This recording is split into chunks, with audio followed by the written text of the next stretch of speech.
افغانستان ولس ته دا پیغام دی زمونږ چې یو میاشت صبر وکړئ، یو میاشت. که چېرته په یو میاشت کې چېرته د افغانستان حالت بهتر نه شو، بانکي سیستم برابر نه شو، نوی حکومت اعلان نه شو، نو تاسې کولی شئ چې بیا لاړئ خپله فیصله مو وکړئ چې هر طرف ته ځئ. ځکه اوس هر یو افغان دا کوشش کوي چې د افغانستان نه وځي، کډه ویسي یا لاړ شي خارج ته. نو د افغانستان چا ته پرېږدئ؟ د افغانستان ډاګه کوئ، جومات یې جوړوئ. موږ خو په شرمونو موږ وشرمېدو، خویندې میندې په هوایي میدانونو کې وشرمېدې، امریکایانو ته غېږه چاپېرۍ د دیوال هغه طرف ته اړئ.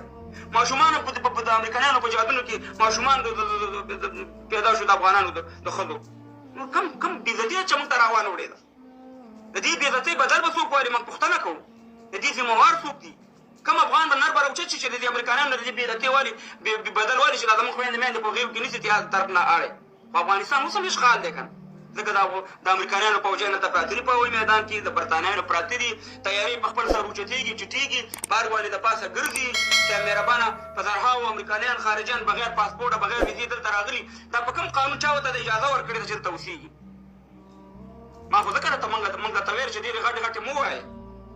دغه یو بانکي سیستم دی، یو بانکي سیستم بغیر د دې کوپارو نه تاسې ما نه وچلوئ. ځه ویې چلوئ ما نه د افغانستان چې دې کوپارو په مرسته او د دې په خوښه باندې تاسې حکومت جوړ نه کړئ. که تاسې زما نه حکومت د یا افغانستان وچلو، زه او د خدای راستي. او دا خبرې اوس ما نه دي کړې، دا ما ډېر وخت نه کړي. نو هر یو چې دلته راځئ په خپل حکومت باندې ټاپې لګوئ چې تاسې د کوپارو ملګري یاستئ او تاسې د هغې ملګري یاستئ. زه به اوس وګورم چې په افغانستان کې دغه حکومت د چا په مصرف باندې چلېږي او څوک یې چلوي، او چې څومره غرېږي هغه شان یې نه ورېږي. بس یې نور باید موږ خپل مغزه خلاص کړو چې موږ هېڅ شی هم نه لرو. دغه حالت دی چې خپل هوایي میدان هم په خپل واک کې نه دی. خپلې خویندې میندې په هوایي میدان کې راته کافر سپکوي، بېعزته کوي، د هغې پوښتنه موږ نه شو کولی. او موږ راځو د شکستونو او د دغه خبرې کوو. نو لږ صبر وکړئ. خولې ته مې ډېر شی نه راځي، ډېر زړه م ډک دی. او د هر یو افغان دا څو ورځې موږ دومره جړلي، دومره افغانانو چې یقین وکړه که چېرته سیلابونه روانېدی د اوښکو زموږ د افغانانو به روان وي. ځکه چې کومه بېعزتي، کومه بېحیایي ده چې موږ ته راوانه وړې ده.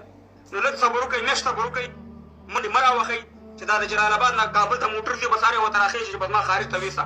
خارجیان هغه خلک راوړي چې ورسره یې کار کړی، پاسپورټونه لري یا اسناد لري. تاسې هر یو رامنډې وهئ. صاحب مهربانه په شرمونو مو شرمولو، لږ د استقامت نه کار والي، دومره زور بدلون نه راځي. او امن غوښتو امن راغی، په یو کې خوشحاله ناست دی. زه پوهېږم چې اقتصادي مشکل به وي.